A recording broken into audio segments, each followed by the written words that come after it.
ਇਹ ਜਿਹੜੀ ਤੁਹਾਨੂੰ ਪਿੱਛੇ ਨਜ਼ਰ ਆ ਰਹੀ ਹੈ ਨਾ ਲਾਈਨਾਂ ਬਣੀਆਂ ਹੋਈਆਂ, ਬੇਸਿਕਲੀ ਪੰਜਾਬੀ ਦੇ ਵਿੱਚ ਨਿੱਕੇ ਬਾਲ ਹੁੰਦੇ ਸੀ ना, तो बारिश के दरियान ऊंची जगह के उत्तों सीटियाँ लेंदे होंदे सी। ये बेसिकली उसलिए बनाई गई है, यानी कि वो जो घर वाले ऊपर है ना, उन्होंने नीचे उतरना होता है जल्दी बारिश के दिनों में, सो वो फिर सीधा नीचे आ जाता है। अस्सलाम वालेकुम वरहमतुल्लाह, मैं शराफत अली मून और आप देख रहे हैं सैम टीवी। मैं इस वक्त नारान कगान वाला जो रोड है किवाई आबशार से तकरीबन 4 किलोमीटर पहले मौजूद हूँ। आज मैं आपसे कुछ बातें करना चाहता हूँ, वो आप गौर से सुनिएगा। जो लोग नारान कगान आना चाहते हैं या जो पहाड़ों का सफ़र करना चाहते हैं, ये उनके लिए बहुत कीमती बातें हैं।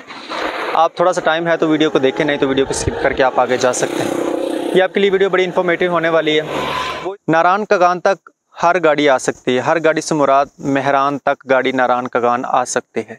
ये जो रास्ते हैं, 4 लोग 5 लोग जितनी सीटर गाड़ी है उतने लोग अगर बैठें और नॉर्मल वेट के लोग हों या कि हैवी वेट हों लेकिन बैठ सकते हों तो वो गाड़ी नारान कगान ईज़िली आ सकती है।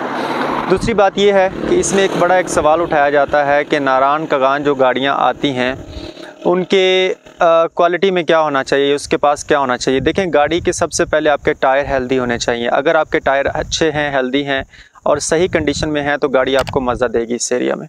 दूसरी चीज़ ये है कि आपके इंजन जो गाड़ी का है उसको स्ट्रॉन्ग होना चाहिए। स्ट्रॉन्ग से मुराद ये है कि उसके अंदर कोई ऐसी एबनॉर्मेलिटी नहीं होनी चाहिए या कोई इस तरह का इंजन वीक ना हो कि जिसको आप ज़ोर लगाने की कोशिश करें लेकिन इंजन वहाँ पे जवाब दे जाए। ऐसी गाड़ी यहाँ पे बिल्कुल मत लाएं, क्योंकि कई जगहों के ऊपर ऐसी यकदम से चढ़ाई आती है कि जिसके ऊपर आपकी गाड़ी का पूरा ज़ोर लगता है, लेकिन अगर वहाँ पे थोड़ी सी वो मिसबैलेंस हो तो आपकी गाड़ी जो है ना वो नीचे गिरने का ख़तरा ज़्यादा बढ़ जाता है। इसके बाद कुछ ज़रूरी एहतियात हैं, जैसे यहाँ पे हर लम्हे आपको एक मोड़ का सामना करना पड़ता है। अगर आप बहुत ज़्यादा स्पीडी हैं और आप ग्राउंड के ऊपर, यानी कि मेरे कहने का मतलब ये है कि प्लेन ग्राउंड्स के ऊपर अगर आप गाड़ी चलाते हैं, इन एरियाज़ में और उन एरियाज़ में ये मुख्तलिफ है कि वहाँ पे हमारी सड़कें सीधी होती हैं। यहाँ पे हर दूसरे लम्हे आपको एक मोड़ का सामना करना पड़ता है और मोड़ के साथ आपको या तो चढ़ाई चढ़ना पड़ती है या फिर आपको नीचे उतरना पड़ता है। दोनों सूरत में ही आपका कंट्रोल होना चाहिए। अगर आप चढ़ाई चढ़ रहे हैं तो फिर उसके बारे में ज़रूरी एहतियात ये है कि आपने छोटा गियर और रेस ज़्यादा रखनी ताकि गाड़ी ज़ोर पकड़ के ऊपर जा सके। अगर आप नीचे उतर रहे हैं तो फिर उसका फिनोमेना ये है कि गियर आपने छोटा ही रखना है या जिस गियर में आप आ रहे हैं वही गियर रखेंगे, लेकिन आप साथ में ब्रेक का इस्तेमाल करेंगे, क्लच का कभी इस्तेमाल नहीं करेंगे। क्योंकि जब हम नीचे उतराई उतर रहे होते हैं, अगर हम क्लच का इस्तेमाल करें तो गाड़ी हमारी मज़ीद स्पीड अप हो जाती है। उस चीज़ से बचने के लिए फिर हम क्लच नहीं बल्कि गियर और ब्रेक दोनों का इस्तेमाल करते हैं। अब दोनों का इस्तेमाल इसलिए करते हैं कि अगर आप सिर्फ़ और सिर्फ ब्रेक का इस्तेमाल करेंगे तो आपकी जो लेदर्स हैं ख़ास तौर पर वो आपके लेदर ख़राब हो जाएंगे और आपका जो सफ़र है आप शायद जा सकेंगे लेकिन वापसी के लिए आपके लिए मुश्किल हो जाएगी, क्योंकि आपने वो सारे लेदर यूज़ कर लिए होंगे। लेकिन अगर आप साथ में गियर यानी कि इंजन की ब्रेक का भी इस्तेमाल करेंगे तो वो आपके लिए फ़ायदेमंद हो जाएगा। दोनों तरफ से सपोर्ट मिलेगी और आपकी गाड़ी में ब्रेक मज़ीद अच्छी हो जाएगी। इसमें तीसरी चीज़ ये है कि जब भी आप गाड़ी चलाने लगें या कि आप किसी जगह पे स्टे किया है, थोड़ी देर रुके हैं, आप दोबारा से गाड़ी चलाने लगे हैं, तो वो एक नॉर्मल सा उसूल है कि आपने जब गाड़ी स्टार्ट करनी है तो उससे पहले आपने सारा उसका ऑयल लेवल चेक करना है, उसका कूलेंट लेवल आपने चेक करना है। उसके बाद आपके जो वॉशर्स हैं ख़ास तौर पर विंड साफ़ करने के लिए उसका भी पानी आप चेक करते हैं। आपने टायरों को देखना होता है, मेरे टायरों की कंडीशन क्या है। ये सारी चीज़ें तो आपने उसकी ऑब्जर्वेशन लेनी ही लेनी है गाड़ी की। लेकिन इसके साथ साथ एक और चीज़ बड़ी अहम चेक की जाती है कि जब आप गाड़ी स्टार्ट करें तो उसकी ब्रेक ज़रूर चेक कर लें। इस एरिया के अंदर आते हुए आप उसकी ब्रेक लगाएं, थोड़ी देर आप चलाएं और उसकी ब्रेक लगा के उसको देखें कि क्या मेरी गाड़ी इस हेल्दी है, मेरी गाड़ी सही है, मुझे सपोर्ट करेगी या नहीं करेगी। उसके बाद यहाँ पे शार्प एजेस बड़े आते हैं, यानी कि आप मोड़ मुड़ने लगे हैं लेकिन आपको पता नहीं कि इसके आगे क्या है। एक मोड़ है कि जो थोड़ा सा लंबा होता है, उसका थोड़ा एरिया नज़र आ जाता है ताकि आपने मूव करें, लेकिन कुछ एरियाज ऐसे मोड़ होते हैं जिसके ऊपर आपको बिल्कुल नज़र नहीं आता और वो आगे से डेड होता है। उस कंडीशन में फिर ये है कि आप अपनी स्पीड को स्लो करें और अपनी लेन में रहें। आप कभी भी ओवरटेक वहाँ पे करने की कोशिश मत करें। आपको लग रहा है कि रश नहीं है, कोई भी गाड़ी मेरे पीछे नहीं आ रही, कोई भी मुझे अभी गाड़ी ने किसी ने क्रॉस नहीं किया, कोई मुझे गाड़ी मिली नहीं है तो मैं भगा देता हूँ, ऐसा हरगिज़ मत करें। हो सकता है कि वही लम्हा हो कि आगे से गाड़ी आ रही हो और आपके साथ टक्कर हो जाए।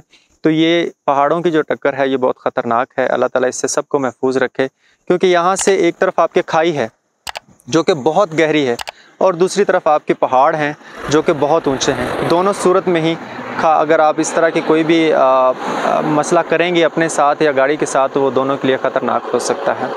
तीसरी चीज़ ये है कि कभी भी ओवर स्पीडिंग और ज़्यादा एफिशिएंट होने की कोशिश ना करें। जब आप ओवर स्पीडिंग की तरफ जाएंगे या ये सोचेंगे मैं बहुत जल्द जाके तो मैं जल्दी पहुंच जाऊंगा, ऐसा हरगिज़ मत करें। ये एरियाज़ खूबसूरत हैं, आप विज़िट करने आए हैं, आप अपने घर से दूर प्रदेश में हैं, सेफ ड्राइविंग करें। एक दिन ज़्यादा लग जाएगा, ज़्यादा से ज़्यादा, वरना चंद घंटों का फ़र्क पड़ता है, इससे ज़्यादा फ़र्क नहीं पड़ता, क्योंकि कई जगहों पे आपको रश मिल जाता है और जितना आप भगा के आए वो रश आपका उतना टाइम वेस्ट कर देता है।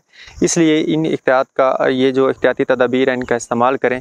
मोड़ के ऊपर ख़ास तौर पर मैंने जो एक्सपेरिमेंट किया है वो किया है कि मोड़ के ऊपर जो है ना आपको बड़ी एहतियात करना पड़ेगी। और कुछ ऐसे एरियाज़ हैं, जैसे आप शोग्रां की तरफ जा रहे हैं, वहाँ पे हर गाड़ी जा सकती है, लेकिन उसमें यह है कि वो रास्ता थोड़ा सा ऐसा है कि उसमें गाड़ी की स्टेबिलिटी वो बड़ी मैटर करती है, उसके टायर बड़े मैटर करते हैं, उसके जो सस्पेंशन है वो बड़ी मैटर करती है, उसकी ग्राउंड क्लियरेंस जो है वो बड़ी मैटर करती है। ये सारी चीज़ें अगर आपकी ठीक हैं, शोग्रां के अंदर मेहरान सब गाड़ियाँ जा सकती हैं, लेकिन चलाने वाला ड्राइवर होना चाहिए। मैं इसमें एक चीज़ ऐड करता चलूँ कि मैंने आज का जो टूर है इसको मैंने कैसे डिज़ाइन किया। सबसे पहले मैंने ये कोशिश की कि मैं जो आज का अपना प्लान है इसको कैसे एग्जीक्यूट करूं।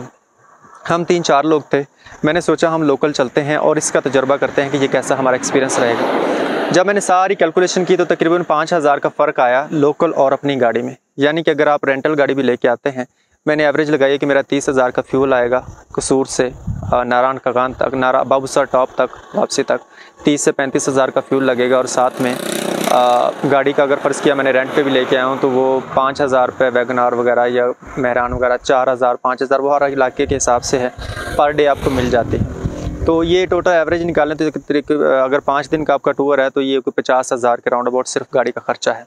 अगर आप 4 लोग हैं और लाहौर से आप आना चाहते हैं नारायण की तरफ, तो अगर आप फैसल मूवर के ऊपर भी आते हैं तो उसका आजकल के दिनों में 4,000 रुपये किराया चल रहा है। 4,000 को अगर आप 4 लोगों के साथ या 5 लोगों के साथ डिवाइड करते हैं तो आपका 20,000 जाने का और 20 आने का, यानी कि 40,000 रुपये आपका सिर्फ और सिर्फ रेंट लगेगा।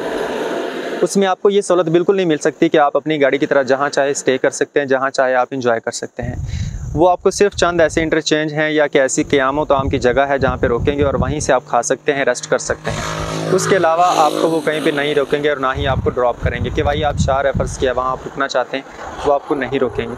ये उनका उसूल है और एक तरह से देखा जाए तो ठीक भी है, क्योंकि सेफ्टी के पॉइंट ऑफ व्यू से उन्होंने अपनी सारी चीज़ों को मैनेज करना होता है। तो इसमें फिर मैंने ये डिसाइड किया कि मैं अपनी ही गाड़ी लेके जाता हूँ। सो मैंने अपनी गाड़ी अरेंज की, उसके बाद मैं अपने घर से निकला और मैंने जो पहला स्टे किया, मैं दिन के सफ़र का आदी हूँ और दिन के सफ़र को ही प्रेफर करता हूँ, ख़ासकर पहाड़ों के अंदर मैं रात के सफ़र का बिल्कुल हामी नहीं हूँ। मैं तकरीबन घर से को 12 बजे निकला कसूर से। 12 बजे निकलने के बाद मैंने सफ़र किया और रात तकरीबन 9:30 से 10 बजे के दरमियान मैं मानसहरा पहुंच गया। मानसहरा मैंने स्टे किया, रात सुकून से गुजारी। वहाँ पे अच्छे होटल मिल गए। अच्छे से मुराद ये है कि एक तो सस्ते मिल गए और दूसरा आउट सीज़न है, सितंबर का लास्ट चल रहा है, इसलिए होटलों के रेट बहुत कम थे। यानी कि आप अंदाज़ा लगाएं कि वो कमरा जो 5,000 में मिलता था वो मुझे 1,500 रुपये में मिला, जिसके अंदर उन्होंने हमें नाश्ता भी करवा दिया। तो हमने वो रूम लिया, वहाँ पर स्टे किया, सुकून से गाड़ी भी खड़ी की, सारी चीज़ें, और फ्रेश होकर सुबह 8 बजे हम निकले हैं। सुबह 8 बजे निकलने के बाद हम जैसे बालाकोट से थोड़ा सा पीछे एक हसा का मुकाम है जो दरिया कुनहार जहाँ से शुरू हो रहा होता है हमारी सड़क के साथ, वहाँ पे बड़ा अच्छा एक रेस्टोरेंट बना है, किनारा रेस्टोरेंट के नाम से। उन्होंने, मैं पहले व्लॉग में आप बल्कि दिखाऊंगा मैं आपको, नेक्स्ट व्लॉग में आप उसको देखेंगे, उसका विज़िट भी करवाऊंगा, बड़ी ज़बरदस्त चीज़ है वो। तो वहाँ पे हमने स्टे किया। उसको स्टे करने के बाद फिर हम आगे आ गए। अभी हम केवाई आबशार की तरफ जा रहे हैं, लेकिन उससे पहले रुके हुए हैं। तो मैं आपको ये सारी चीज़ें बताने का मतलब ये था कि एक छोटा सा टूर डिज़ाइन किया। अभी इसमें कुछ इन्फॉर्मेशन है जो अभी मैं नहीं प्रोवाइड कर सका क्योंकि मैं रोड के ऊपर बैठा हूँ, तो कुछ चीज़ें हैं जो मैं फ्रेश होकर ज़हन शीन करके फिर इंशाल्लाह आप तक शेयर करूँगा। लेकिन एंड पे मैं एक बात कहना चाहता हूँ, जी तो पीछे नज़र आ रही है ना लाइना बनिया हुई, बेसिकली पंजाबी के निक्के बाल होंगे से ना, तो बारिश के दरियान ऊँची जगह तो सीटियाँ लेंदे होंगे सी। ये बेसिकली उस लिए बनाई गई है, यानी कि वो जो घर वाले ऊपर है ना, उन्होंने नीचे उतरना होता है जल्दी बारिश के दिनों में, सो वो फिर सीधा नीचे आ जाते हैं। वो क्योंकि रास्ता तो है कोई नहीं, आप भी देख रहे हैं वो सामने घर है, तो वो ना डायरेक्ट नीचे आ जाते हैं। बेसिकली ये बताने का मकसद था ये सारे व्लॉग का। Thank you.